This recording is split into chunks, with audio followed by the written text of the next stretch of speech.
疯了吗？你这个月的大补丸不想要了吗？义父，对不起了，请树干女儿要大义灭亲了。你别忘了，你哥哥和你都服下了老夫的大补丸。我告诉你，一旦毒发，你们会死得苦不堪言。鳌拜，咱们来做个交易吧，你放了皇上，我也求皇上放了你，怎么样？老夫真是看走了眼了。老夫原本以为你是一个聪明伶俐的丫头，没想到你这般幼稚。站住，鳌拜！你已经中了我的7步之道，如果你现在强行运功的话，你在7步之内就会毒发身亡。鬼丫头，你以为老夫会上你的当吗？就算老夫中了7步刀，也会在7步之内一样先毙了你们的命，让你们为老夫陪葬的。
小弟，你没事吧？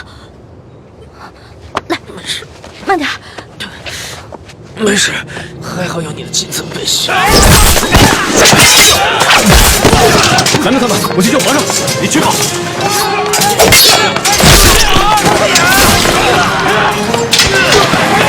死丫头，你把老夫的金蚕背心也给了皇上，看来你对皇上是动了真心了。只可惜，就算是皇上穿了金蚕背心，老夫也一样要他的命。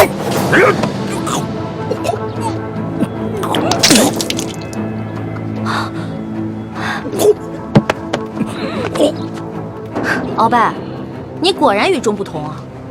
别人中了我的7步倒，只能走7步，没有想到你追了我们这么多步才倒，厉害！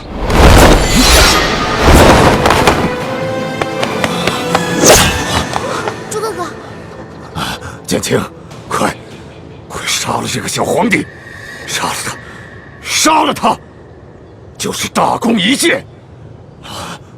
老夫就会把你们兄妹2人的大补丸的解药给你们，还会升你为太医院的院判。快杀了他！猪哥哥，好，你可别糊涂啊！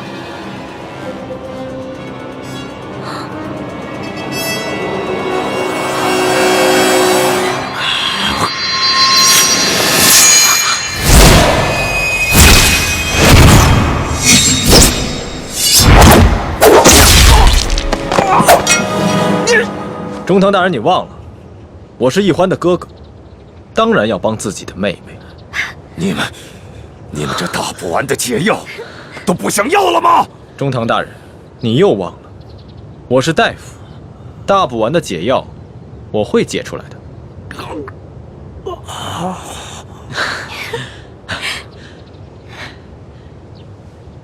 老大，你怎么受伤了？怎么流这么多血啊？我不知道，我居然受伤了。哎，你疯了！你似龙袍是杀头之罪，是我的。好。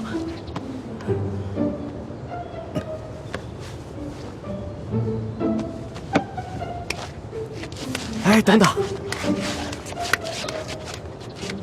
皇上，奴才这有手绢啊。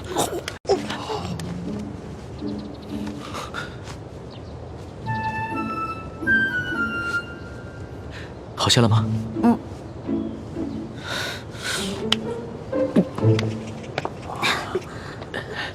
鳌拜，你别不服气，没想到你这个人不仅有勇无谋，还有眼无珠。站在你面前的根本就不是什么皇上，他是皇上的替身龙三。你说他是龙三？护驾，护驾，这边快！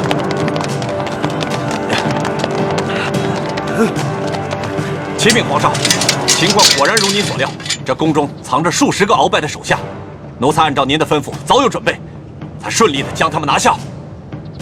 好，擒下鳌拜。这，来人，拿下鳌拜。这，他真是皇上？对，这就是当今皇上。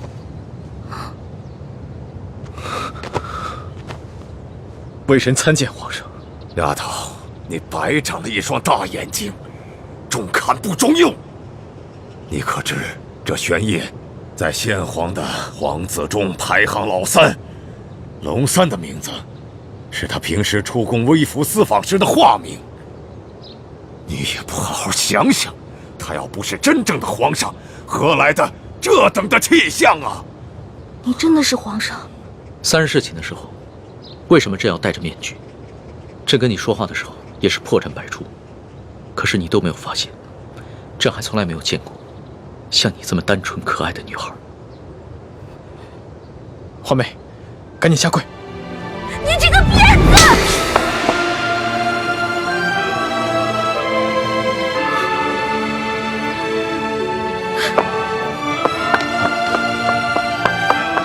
皇上，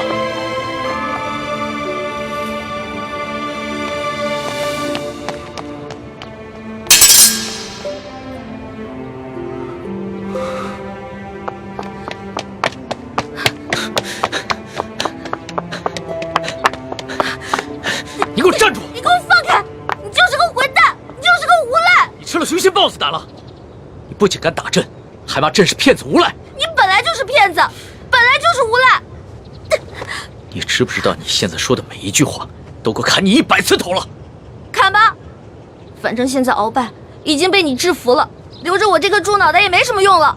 好，你不怕死是吧？那你哥哥呢？你知不知道你打了朕要被诛9族的？好啊，你先是利用我，现在利用完了对吧？我没有价值了，你就知道欺负我，砍我的头，还要诛我9族，有你这样欺负人的吗？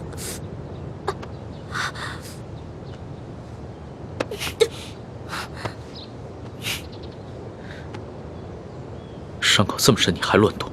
你等一下，朕马上让你哥哥过来给你止血。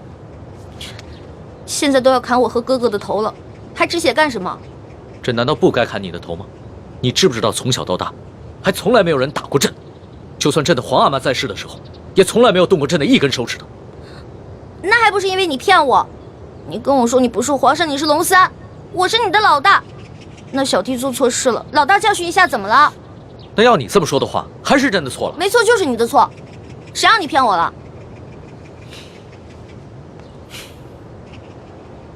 不过龙小弟，你不会真的要砍我跟我哥哥的头吧？你说呢？你当着那么多人的面打了朕，这要是不惩罚你一下的话，还怎么君临天下呀？你还有没有良心啊？刚刚是谁冒死帮你跟鳌拜拼命的？刚刚你确实挺勇敢的。朕原本以为你就算真的担心朕，但也只会躲得远远的。我现在真是后悔了，早知道我就应该让鳌拜把你大卸8块的。朕要是被大卸8块，你也好不到哪儿去。你忘了你跟朕结拜过？你还说我被你玩的团团转，你现在很得意很开心是不是？那你不也一样吗？啊，老骗我这个那个的，现在知道自己牛皮吹大了。我从小生在穷山村里面，我以为皇上都是那种威严的，哪成想是你这种泼皮无赖样。我怎么就泼皮无赖了？那你还一直女扮男装欺骗朕呢？啊？那反正你替朕挨了一刀，又给了朕一巴掌，这事扯平了。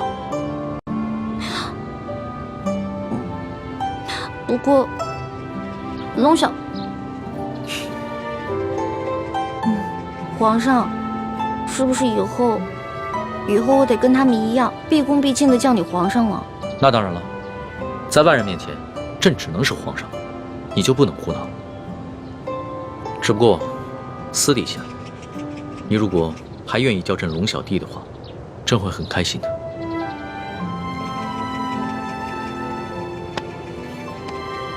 是不是疼死了？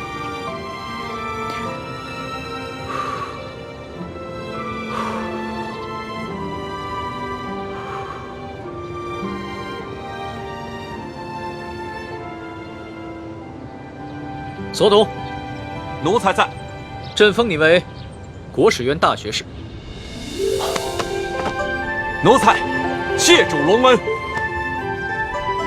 还有你的那些属下，护驾有功，全部每人晋升1级，赏白银1000两。谢皇上，奴才遵旨。皇上万岁万岁万万岁！平身吧。这。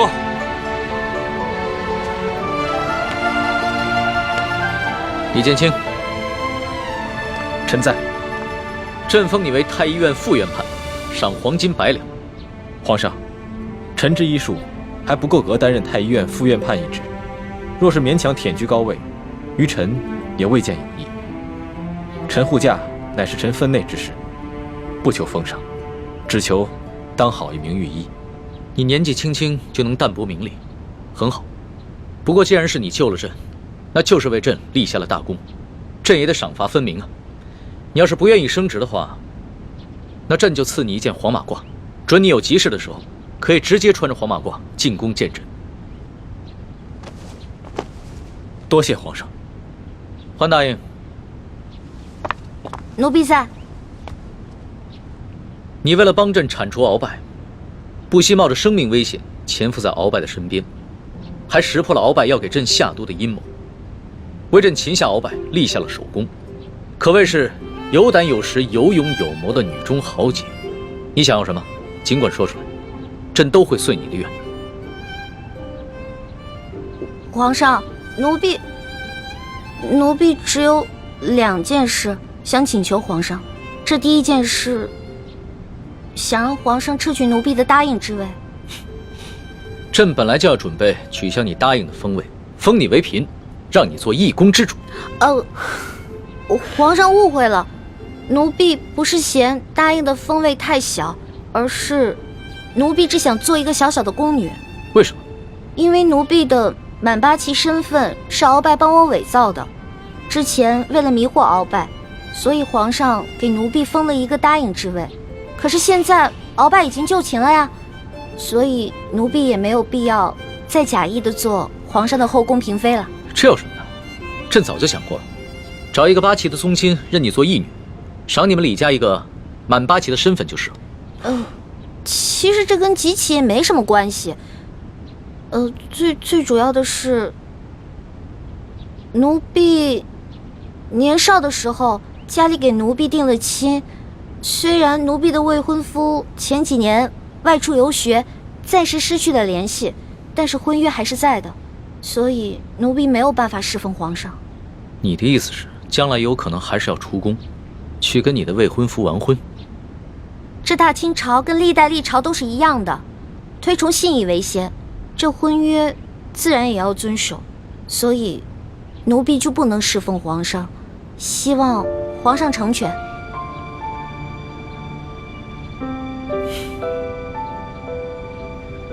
你既然不愿意做朕的嫔妃，那朕也就不强求你了。你毕竟是立下了大功，朕也不会让你做一个普通的宫女。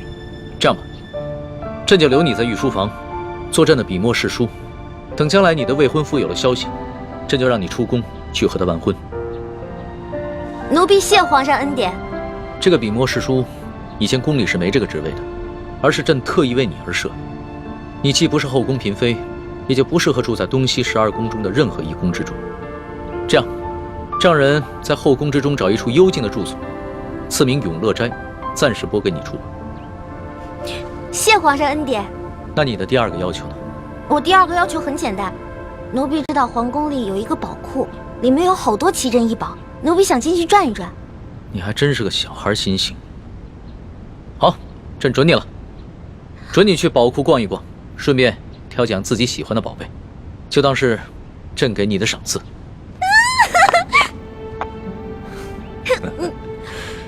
多谢皇上恩典。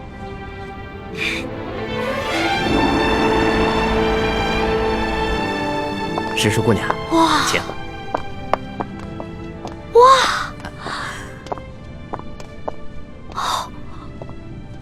公公，这皇宫宝库里面有这么多的宝物啊！是啊，我都不知道挑什么了。石树姑娘，我跟你说，这宝库中的奇珍异宝啊，有数十万件。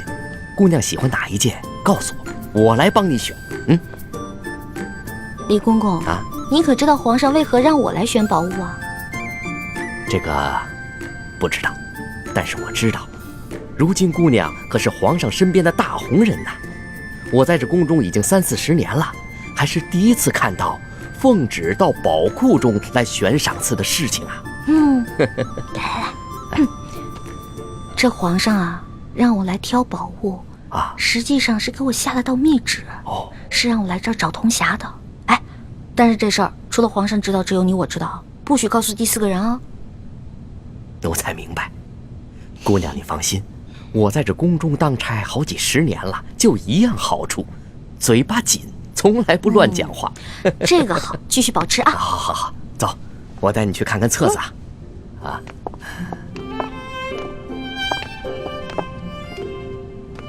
姑娘，这宝库里的所有宝物啊，都在这个册子里面。我们看看这个铜匣，这个是铜匣的，你看看。这个宝库里的铜匣呢，一共有174件，不知姑娘想要哪一件？李公公啊，这个铜匣呢？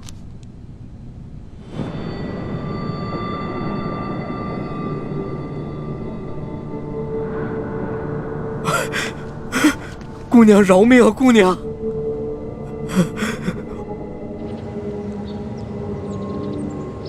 什么？铜匣被鳌拜拿走了？李公公说大概3个月前吧，这个鳌拜呢私自拿走了一个铜匣，还叮嘱他不能告诉任何人。我去登记册上看到铜匣的形状，应该就是我们要找的那个。恐怕不是鳌拜私下拿走的，是李公公亲自拿去献给鳌拜的。这个李公公现在还不知道，我们已经知道了他是鳌拜的内奸，所以他在言语中呢为自己脱罪遮掩。哎，朱哥哥，我可听了你的话啊，没有揭穿他。你刚才说什么？3个多月前，那不正是义父告诉我们铜匣秘密的时候吗？难道鳌拜也知道了铜匣的秘密，所以抢先一步拿走了铜匣？可是鳌拜怎么知道铜匣的秘密呢？难道我们明珠谷出了奸细？奸细？我觉得会不会是鳌拜觉得那个铜匣很顺眼，自己比较喜欢，就顺手拿走了呢？环美，这么大的事情，我们不能存在侥幸心理。皇宫的宝库中有数10万件的珍宝，鳌拜偏偏选中了铜匣，一定是铜匣的秘密泄露了。那也就是说，咱们明珠谷有内奸了，那怎么办啊？眼下之计，只有想办法到鳌拜府上拿到铜匣，在暗中通知师傅们排查谷中所有人，找到奸细。学姐姐说的有道理，之前这康熙啊，一直担心我中了大补丸的毒，但他不知道咱们已经把毒悄悄的给解了，所以呢，我可以借口找解药，亲自搜查鳌府，康熙肯定会答应我的。环美，康熙一直对你言听计从，就连你之前打了他一巴掌，他也饶恕了你。但是，你千万不要被他的柔情蜜语所迷惑。朱哥哥，哎呦，你在其他事上都挺大气的，怎么这件事上这么小气呢？我接近康熙，还不是为了帮你实现为你父皇报仇、光复大明的梦想，结果你还怀疑我。对不起，环美，是我想多了。也不知道为什么，我心里总是不踏实。等我们拿到了铜匣，一起撤出紫禁城，再也不要见康熙了，好吗？怎么，你不愿意啊？哎呀，说实话啊，在这皇宫里呢，有最大的老大罩着我，想吃什么吃什么，想玩什么随便挑，这种感觉还真让我轻飘飘的。我还想多享受几天呢。你呀，哎呀，好了，我只是把我自己内心的话说出来而已嘛。为了不让你生气，我保证等找到铜匣以后，跟你们一起撤，行了吧？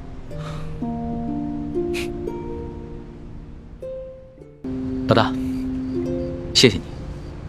要不是你的金蚕背心，说不定小弟就再也见不到老大了。哎呀，这个金蚕背心我穿着也没什么用，我跟这世上的人无冤无仇的，也没有人想害我。倒是你，虽然高高在上，所有人都对你很恭敬，指不定多少人想害你。拿着吧，给你了。既然你这么关心朕，那朕可就收下了。你知道这件金蚕背心的来历吗？我只知道这个是先帝赐给鳌拜的。这件金蚕背心呢，是前明崇祯皇帝的贴身之物。这个崇祯皇帝生性多疑，唯恐被人刺杀，所以花重金从海外购得了这么一件宝物。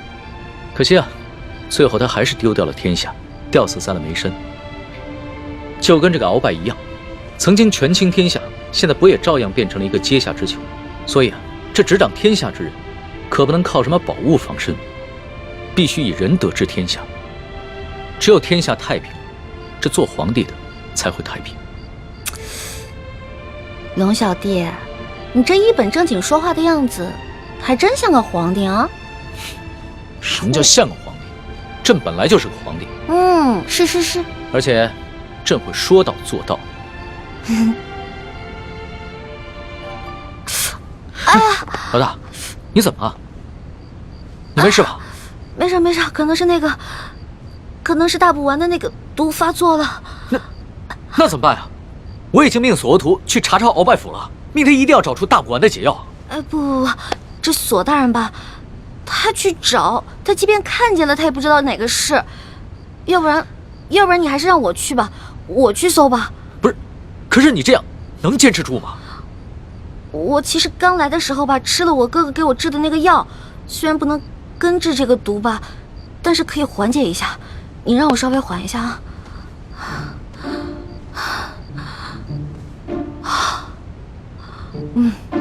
好多了，应该没问题了。行吧，那你就赶紧拿上朕的金牌，去鳌拜府查吧。老小弟，如果我去搜的时候看到一些金银财宝，我能不能顺便带走点？老大，你在宝库里边挑了那么多宝贝，还不知足？钱是个好东西嘛，多多益善啊。你呀，真是个小财迷。所以，龙小弟，你这话是答应了？啊，谢谢龙小弟。这样，等我发了大财以后，一定带你去京城第一酒楼吃顿好吃的，行不行？好，就这么定了。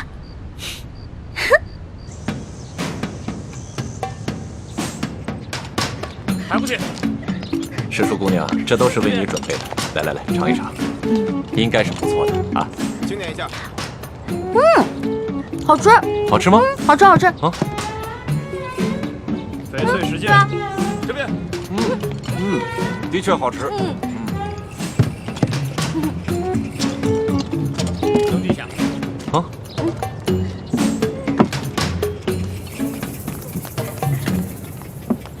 表姨父，这是查抄的物品清单，您过目。啊。这大补丸的解药，府中里里外外、上上下下都搜了个遍，还是未能找到。这怎么能行啊？大补丸解药是最重要的东西啊！皇上说了，掘地3尺也要找出来。继续搜。是，卑职这就亲自带队再去搜一遍。快去。你走。这，师叔姑娘，这是查抄的物品清单，您长长眼，过目。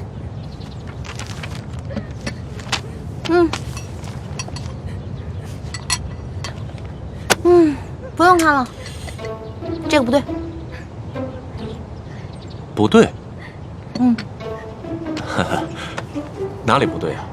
啊，世树姑娘，这个清单啊，肯定不对。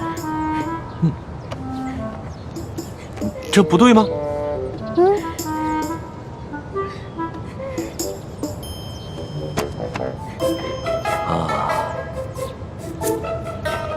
好，世树姑娘，咱们能不能借一步说话？好啊。走。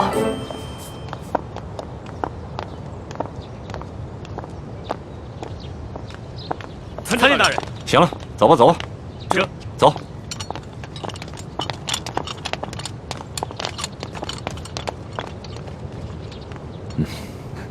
索大人，有什么话您就直说吧。哎，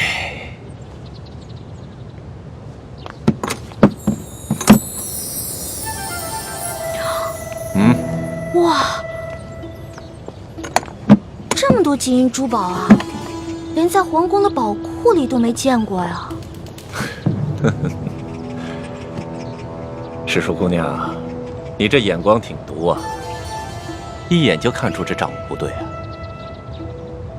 实话实说吧，这2箱宝物还真就没入账。咱俩来鳌拜府也不能白辛苦这一趟吧？咱们2:1天作5，把这2箱宝物给他分了，这样如何？分了，这不太好吧？这有什么不好的啊？这皇上命咱们俩来查抄这鳌拜府，其实就是想赏咱们俩一个发财的机会，这你都不懂吗？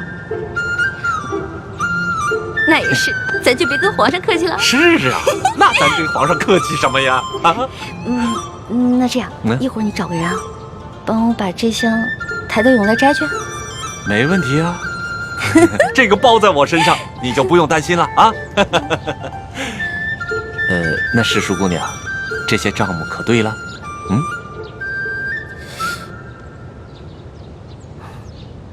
不对，还是不对啊？什么不对啊？世树姑娘，这还有哪儿不对呀？啊？这个不对。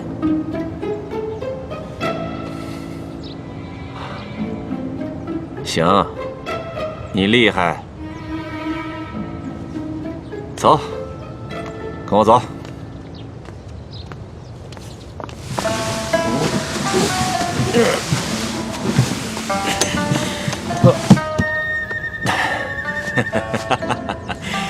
哎呀，世树姑娘，这是我藏的最后1箱的宝物了，啊，没入账的宝物了。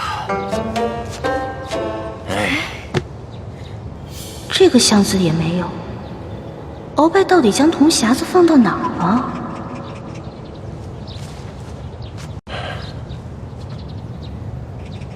世树姑娘，这最后1箱宝物，我本来是要留下来，孝敬其他王公大臣的。你想啊，咱俩捞到了这查抄鳌拜府的肥差，这朝里多少眼睛盯着咱俩也不能不懂规矩啊，是不是？是啊，索大人啊，我虽然不是特别懂你们这朝中的复杂关系吧，但是我也知道，这人要懂得分享，不能吃独食，不然啊会招来祸灾的，是不是？是啊，哎呀，世树姑娘就是聪明伶俐，难怪皇上这么宠爱你。哎，那现在这账目可对了？这账目是对了，但是我这解药还没找到呢。对呀，这解药没找着。鳌拜这奸贼实在是狡猾的很呐，这找不着解药，咱俩怎么向皇上交代呀？索大人，您看这样，您让手下的人呢去审一审鳌府的人，问问这鳌府里面有没有什么密室之类的。对呀，我怎么就没想到这一点呢？啊，哎呀，还是世叔姑娘更胜一筹啊！那咱这个先放着，查解药去。走。世叔姑娘，你瞧这个地方机关重重，也不知道藏了多少宝物。说不定这大补丸的解药就藏在里面。索大人，这个机关十分的复杂，我们真的没办法打开啊！废物，一群废物点心，这点事儿你们都办不好啊！我告诉你们，再给你们1个时辰，如果你们再打不开，我把你们这没用的手给剁下来。我剁下来知道吗？我知道，我们开。索大人，消消气啊！我觉得他们打不开，跟您站在这儿也有关系。您想啊，您站在这儿，他们紧张啊，紧张肯定打不开。要不然您看这样行吗？您到外面啊歇息，喝个茶，我来看着他们。还真说不定啊。那行，那就麻烦世淑姑娘帮我先盯着点儿。好嘞。啊，你们听好了啊，一切都听世淑姑娘的安排。是。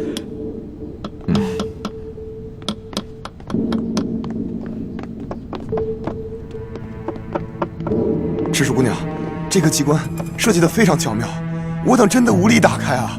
是啊，我看看。哎，您请啊，您看看。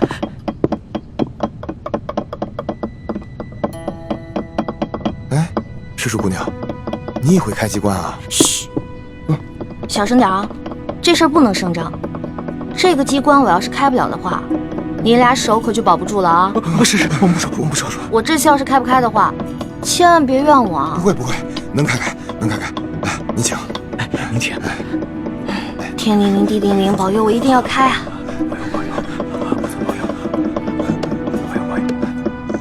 眼下我们已经帮康熙擒获了鳌拜，已取得了他绝对的信任，相信用不了多久，小师妹一定能够拿到铜匣。真没想到，事情进展得这么顺利。这10几年来，我们一直没能完成的任务，居然被你们几个月之间就完成了。看来你跟易欢真是我大明的福星，受天之庇佑啊！等找到铜匣，樊师妹和叶师弟再拿到1号金钥匙以后，我们就能取出藏宝图，招兵买马。到了那个时候，光复大明的大业就成功一半了。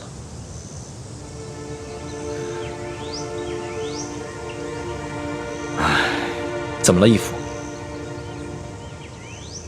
有件事情藏在我心里已经很多年了，我现在告诉你，你也要把它藏在心中，不能告诉任何人。义父，请讲。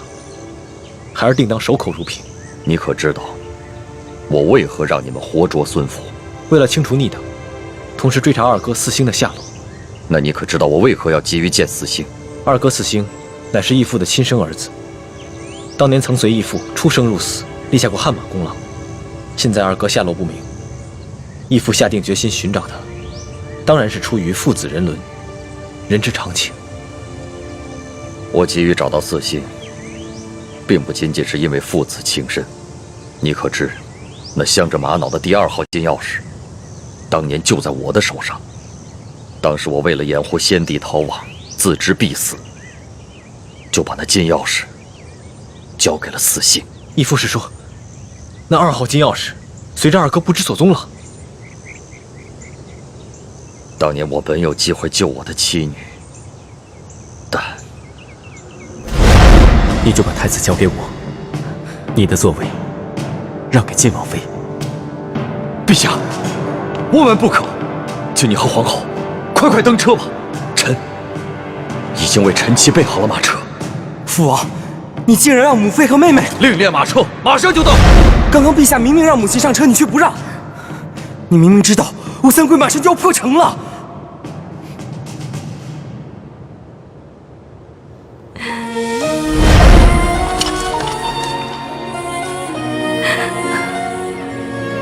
什么？你要抛下母妃和妹妹不管？国难当头，顾不了我们自己的家。爹，可是没有可是，执行军令。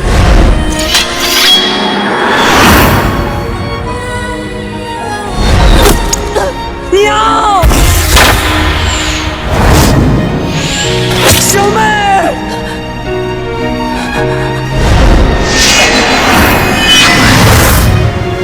从今往后，你不再是我爹！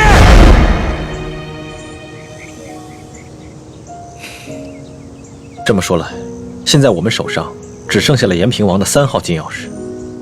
就算找到了铜匣和1号金钥匙以后，也都于事无补了。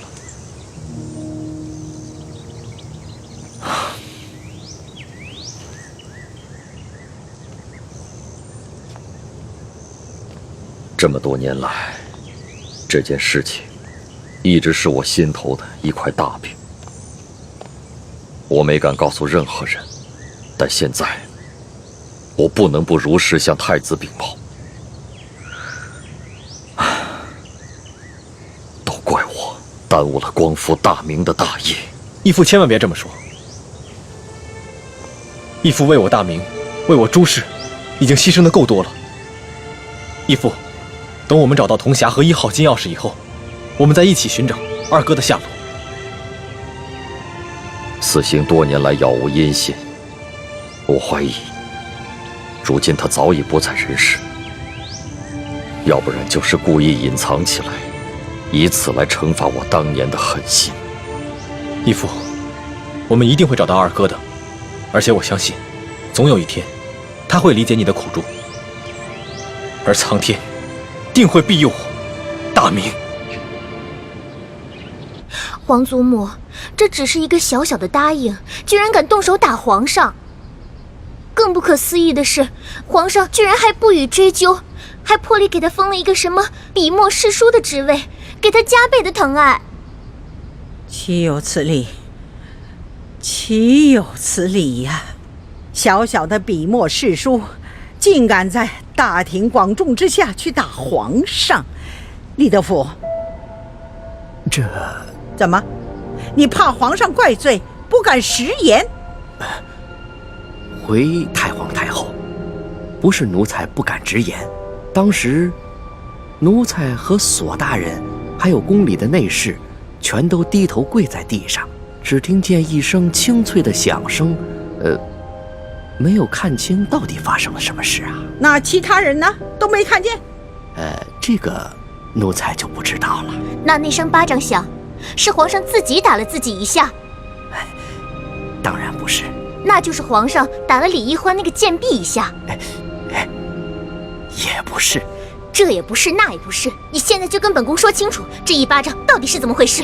皇后娘娘，奴才是实话实说，当时确实奴才没有看见李欢打了皇上一巴掌。这皇上又严令我们不许多嘴，所以奴才不敢妄加猜测呀。你这个老滑头！李德福啊，看来你真是有点老眼昏花了，该瞧到的你都没瞧到。太皇太后恕罪，奴才该死，请太皇太后责罚。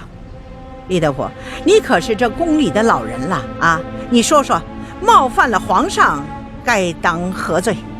回太皇太后，冒犯皇上那是死罪。那动手打了皇上呢？这奴才在宫中30多年了，还从未见过如此胆大包天、不知死活之徒，所以无旧例可循。但显然当处以极刑，诛灭9族。李德福啊，你若不是皇后禀报了哀家，你还在那儿装聋作哑呢。奴才该死，奴才该死！哎呀，李德福啊，李德福，你服侍了哀家已经整整30年之久了。你可知哀家当下最担心的是什么？最害怕的是什么？奴才不敢妄加猜测。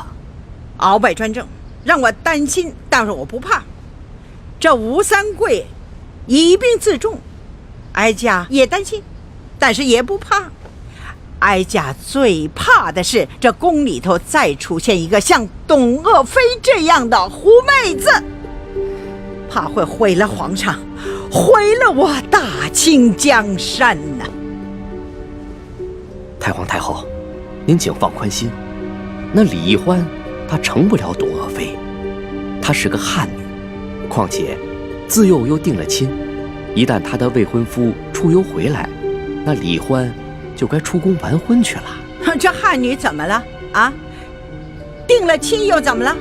当年这海兰珠就嫁过人，这太宗皇帝不照样爱若珍宝吗？董鄂妃一样，她还是先帝的弟媳呢，那先帝不是照样为她神魂颠倒了吗？这李易欢呐，比起这海兰珠啊、董鄂妃呀，真是有过之而无不及呀！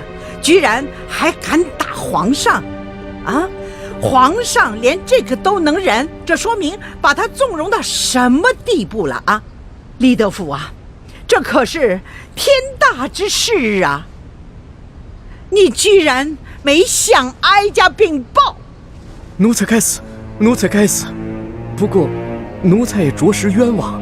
这李易欢，他入宫之后，也未见得如何受宠啊，只不过册封了个答应。可是，谁想到，竟然到了今天这个地步啊！可见呢，这个李易欢是一个鲜毒之人呐。皇祖母，你可千万不能再纵容这个贱婢李易欢了，否则，只怕您担心的事情又要重蹈覆辙了。放心吧，只要哀家在，任谁他也翻不起这个波澜来。都过了1个时辰了，世叔姑娘，你到底行不行啊？哎呀，别催我了，恐怕我们的手是真的抱不住了。是啊，能不能不要那么绝望啊？我有种预感，我很快就能打开，很快。这真的假的啊？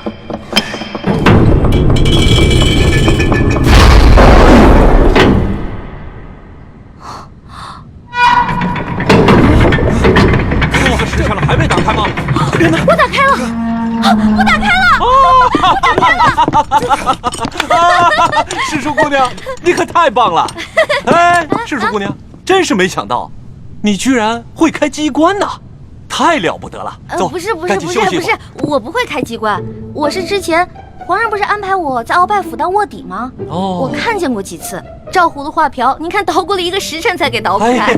哎，世叔姑娘，真是没有想到，你看这么一次就能够记下手法来，这可太了不得了，真是聪慧过人呐！走，咱们休息一会儿。如今鳌拜倒台了，我弟弟有何反应？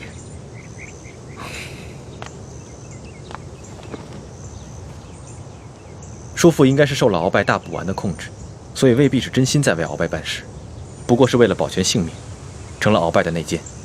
眼下鳌拜被关进了天牢，没有把他供出来，我们也没有揭穿他，所以康熙也未曾怀疑过他。眼下他在宫里的日子，也算是风平浪静。那，如果我向他表明身份，以你对他的观察，他是否会认我这个亲大哥？是否会弃暗投明，加入我们光复大明的联盟？这个很难说。我曾经试探过他几次，他常常感慨自己孤身一人，似乎十分想念从前的亲人。不过他毕竟在宫里生活了几十年，已然变得十分麻木且圆滑，而且他现在有钱有势，我猜他不会为了跟义父的兄弟情谊而放弃眼下所拥有的一切。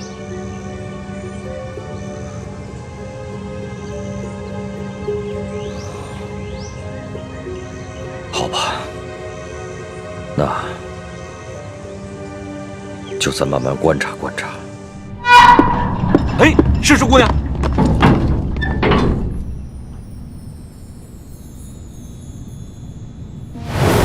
你们俩把工匠带走，给他们打赏，快！知道。没想到啊，这鳌拜老贼的密室，珠宝多的比皇宫还多。可不嘛。嗯。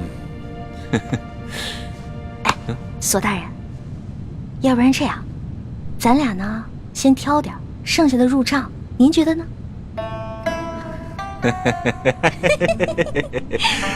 这和世叔姑娘一起办案，真是太开心了。是，您那边，我这边，怎么样？行动！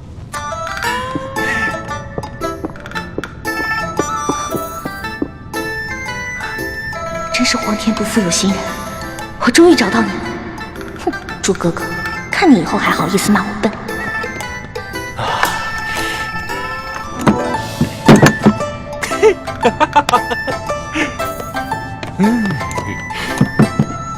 哦，好。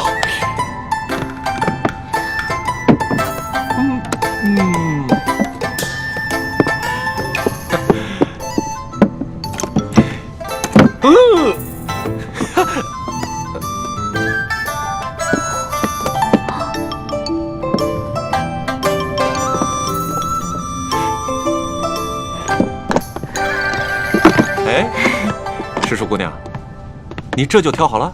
当然了，再多挑点吧。哎，不了不了，我挑的已经够多了。索大人，您再接着挑点呗。我呀，哎呀，我想起来了，不对呀，怎么了？这大补丸的解药还没找到呢，怎么跟皇上交代？那您要不要再带着手下人继续看看？您看这天色不早，我挑的已经够多了，我先撤了。好嘞，那我送你出去。来来，谢谢索大人。慢点，慢点，慢点。好好。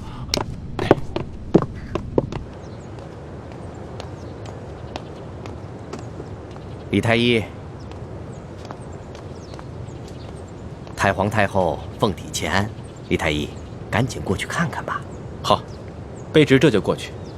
公公将来告老还乡的时候，可否会回陕西榆林去安享晚年啊？不回去啦，没有亲人的家乡还算什么家乡啊？公公在这世上，当真连一个亲人都没有吗？本来是有个孪生哥哥，但几十年杳无音信，恐怕早已死在乱军之中了。万一公公的哥哥吉人自有天相，还活在这个世上呢？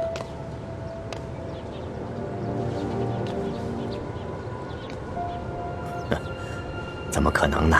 在这世上，怎么可能有那么好的事呢？啊，快走吧，太皇太后还等着呢。看来，他还是很渴望亲情的吧？如果义父出面与他相认，他一定会很惊喜吧？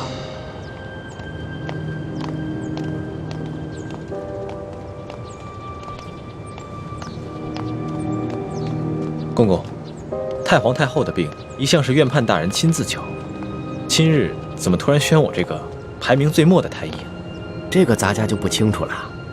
也许是院判大人觉得你年轻，却医术高明，太皇太后也就留上心了吧。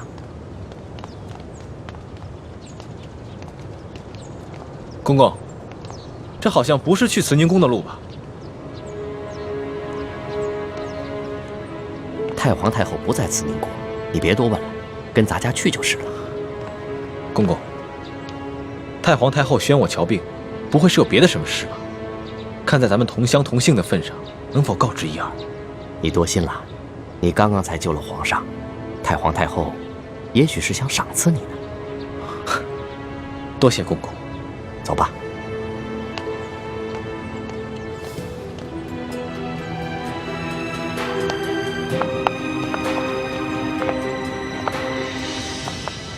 厉贵人，您吉祥。李公公安好。微臣参见厉贵人。李太医免礼。谢厉贵人。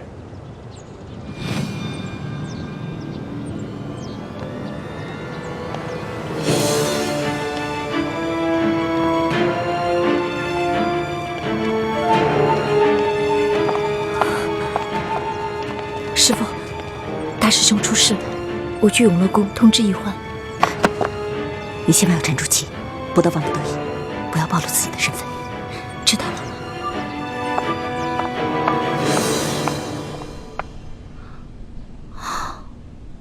踏破铁鞋无觅处，得来全不费工夫啊！如果朱哥哥看到这个铜匣子，一定会惊喜万分的。到时候我就将找到铜匣子的过程说得惊心动魄，让他们以后再也不敢小瞧我这个小师妹了。哼！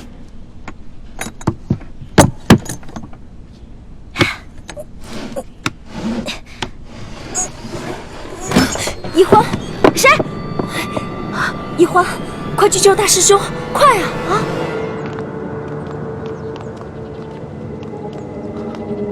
李公公，太皇太后不是宣我来看病的吗？怎么把我带到这儿来了？有什么事情先进去再说啊！开门。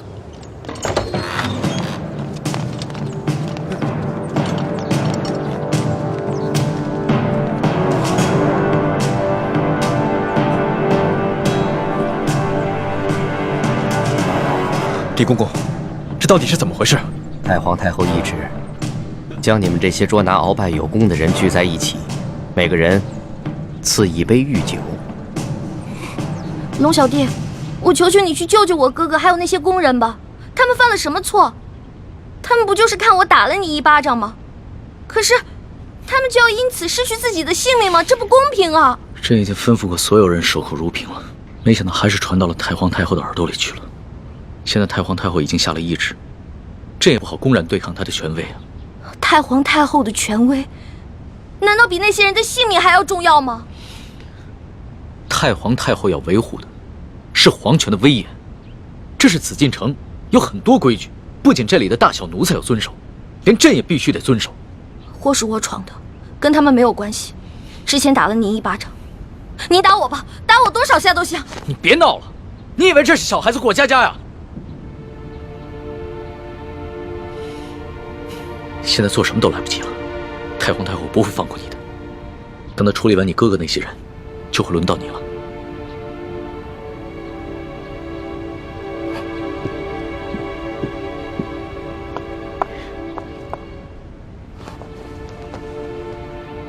那皇上，您还是先杀了我这个祸首吧。如果先杀了我的话，死在哥哥的前面，我就不会那么内疚了。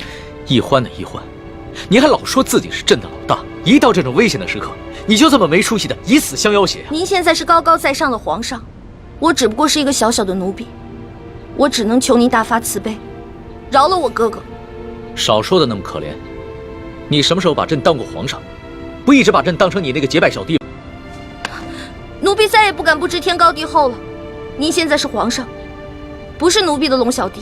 皇上，之前都是奴婢错了，要罚你就罚奴婢吧。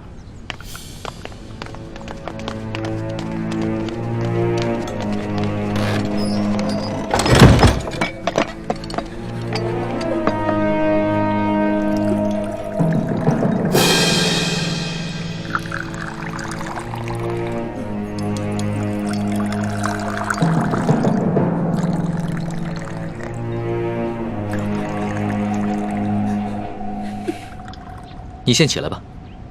我不起。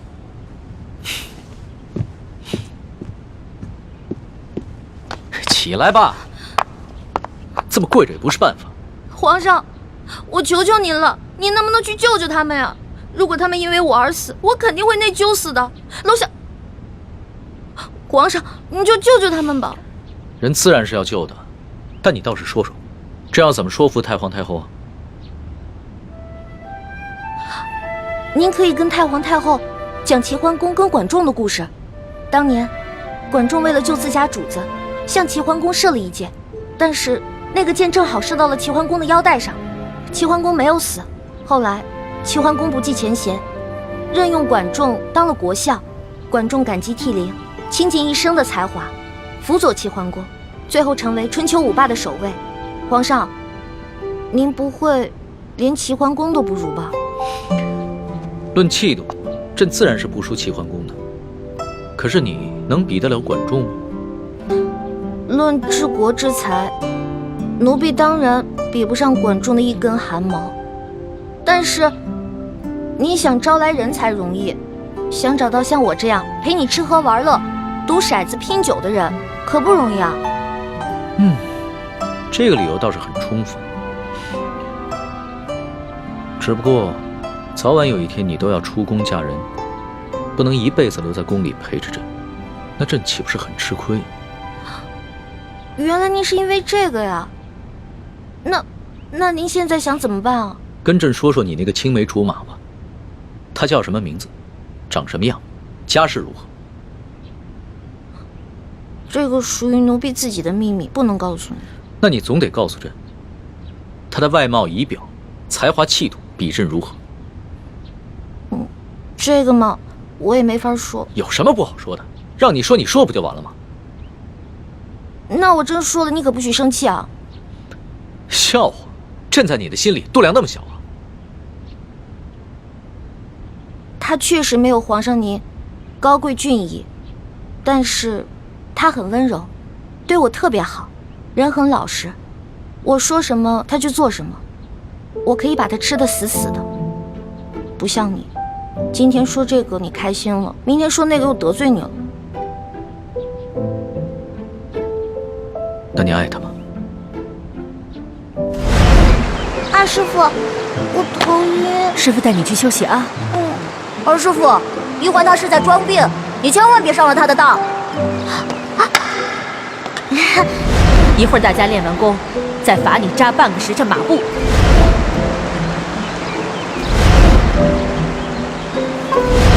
玉欢妹妹，你别生我的气了好吗？欢妹妹，这个给你，我们和好吧。核桃酥。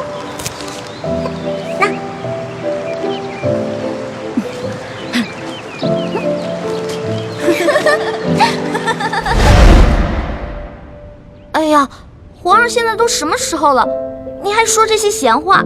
您赶紧跟我去救人吧。皇帝也是人，也有七情六欲，也有好奇心，甚至也会嫉妒。龙小弟，我求求你了，你要是再不去的话，他们人头马上就要落地了。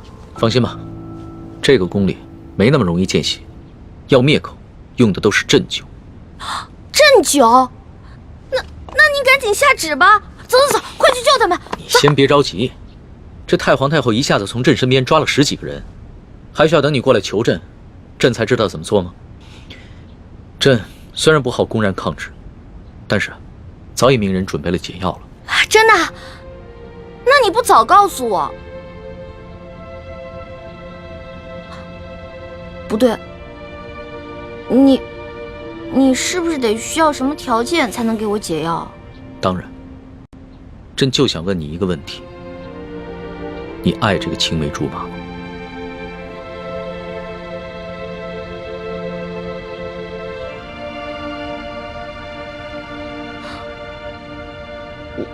我不是不告诉你，说实话我也不知道，我只知道我们是青梅竹马，从小他就对我特别的好，以后我肯定是要嫁给他的。至于爱不爱，我自己心里也不清楚。哎呀，好了，我现在回答完了，你可以跟我去救人了吧？等一下，朕还有一个问题。你怎么那么多问题啊？你有话快说，有屁！皇上，您问吧，您快点问。你爱朕吗？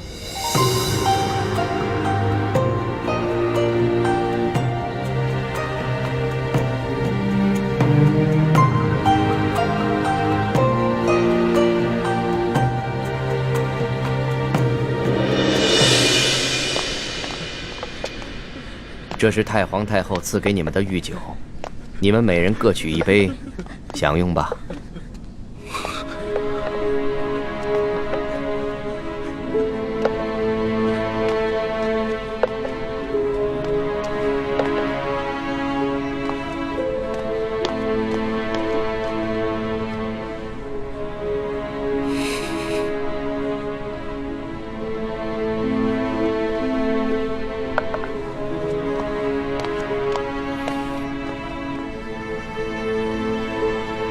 这酒有毒。公公饶命啊！公公饶命啊！李公公，太皇太后为何要赐毒酒给我们？咱家也没有办法。事到如今，我就让你们做个明白鬼吧。都怪你们的运气不好，看到了不该看的场面。李公公，我们什么都没看到，不明白你在说什么。还请您帮我们向太皇太后求个情，饶了我们大家吧。咱家没有这个面子，更没有这个胆子。这太皇太后的懿旨既然已经颁下来了，谁都救不了你们了。这毒酒，你们喝也得喝，不喝也得喝。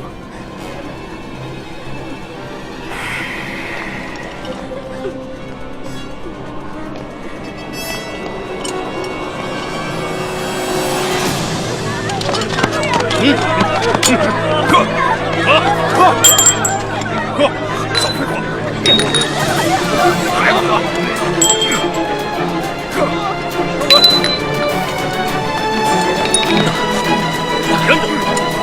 李公公，我有重要的话要跟你说。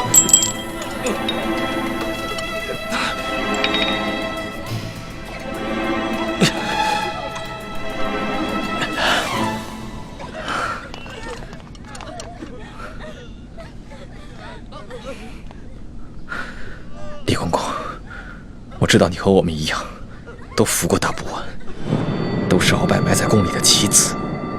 今天，你若不救我和这些宫人，那么你的秘密，我也不会再替你保守了。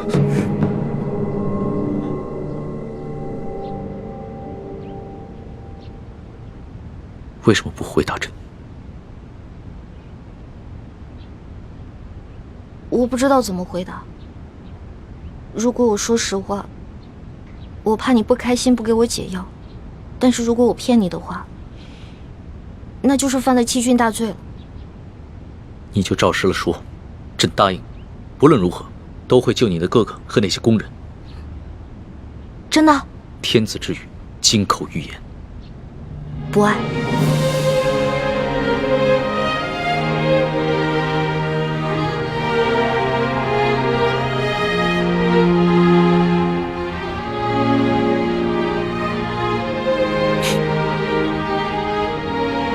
这两个字说的真干脆，丝毫不顾及朕的感受。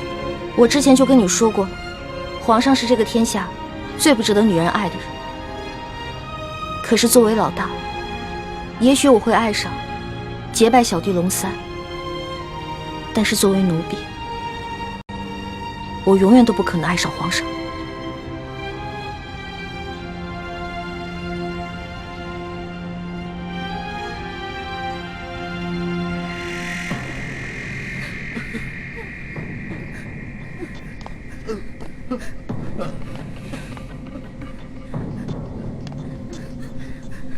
杀了他！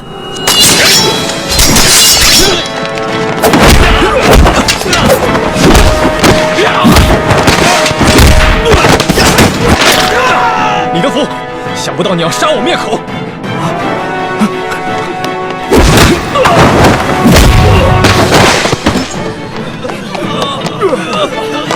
快追！快追啊！站住！快！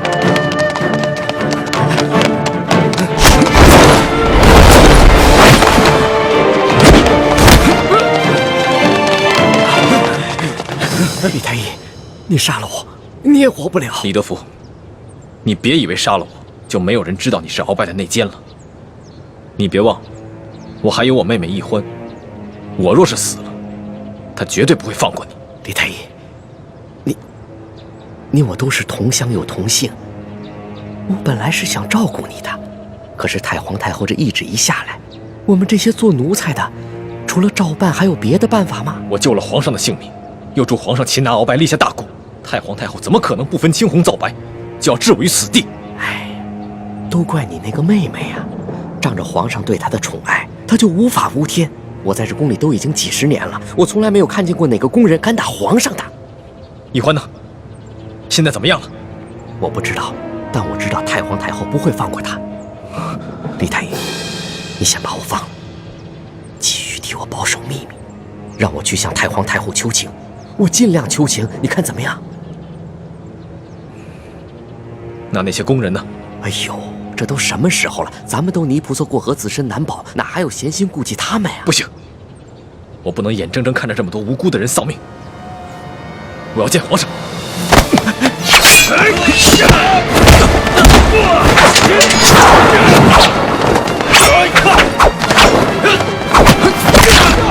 住手！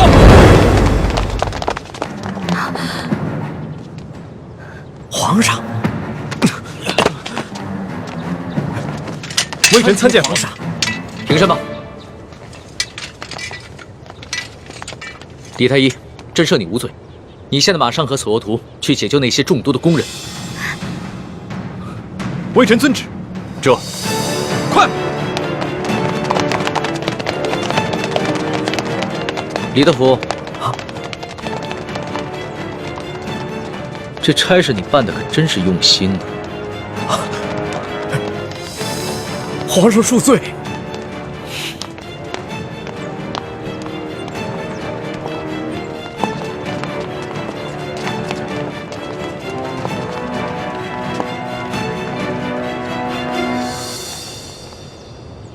石叔姑娘，老奴也是实属无奈。石叔姑娘，您大人大量，不要记恨老奴啊！中堂大人，公公有礼了，宫中一切可好？中堂大人，您放心吧，一切尽在中堂大人的掌控之中。皇上好吗？皇上现在还是每天跟一些小伙伴们摔跤玩耍，无心朝政。他那都是故意做给老夫看的吧？当年顺治爷临终托孤的景象，老夫是历历在目。不过如今皇上翅膀硬了，不把我等老臣看在眼里了，是时候给他点教训了。啊，那中堂大人，您的意思是？每日给皇上一盅补药吧，接着看着他喝下去，懂了吗？奴才懂，奴才懂。你是如何知道的？公公，我这口技练得还不错吧？原来那晚你也在马车上，那你是如何知道是我？公公啊，虽然您那天行事谨慎，带着黑纱，我看不清您长什么样子，但是我看到了您耳朵后面那颗痦子，所以我还是认出了是公公您。李欢，太皇太后果然说的没错，你真不是一个简单的小丫头。可是李公公啊，这太皇太后也看错了您啊，您也不是一个忠心的奴才啊。你到底想怎么样？李公公，您知道的，我这个人啊是不会害别人的，但是我最讨厌的就是那种害人的人。所以只要您不对我们兄妹两个起什么歹心，那我们自然不会对您怎么样。但如果您的心里对我们兄妹两个……皇上，等等我！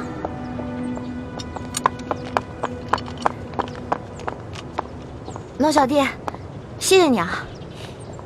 其实就算你不求我，我也要救那些宫人们。虽然这会让太皇太后特不高兴，但是朕已经擒下了鳌拜，真正亲政，朕必须坚持己见。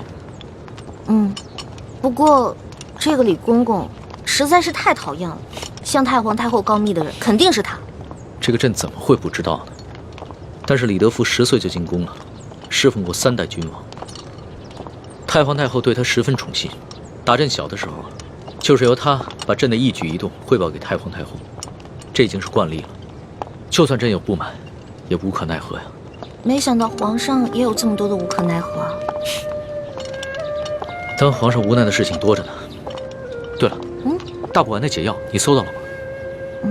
我哥哥还没有完全的研制出来，估计这个鳌拜是想彻底让我和哥哥给他陪葬了。那怎么办？这鳌拜虽然已经擒下，但他毕竟是3朝元老，他的一生功过十分复杂，朕还没有想好怎么处置他呢。而且他的性子十分桀骜，无论如何，他都不肯交出大补丸的解药。龙小弟，我是你老大，自古啊，吉人自有天相，没问题的我。朕真的是没用啊，连你都保护不好。龙小弟，你可千万不要对我这么好。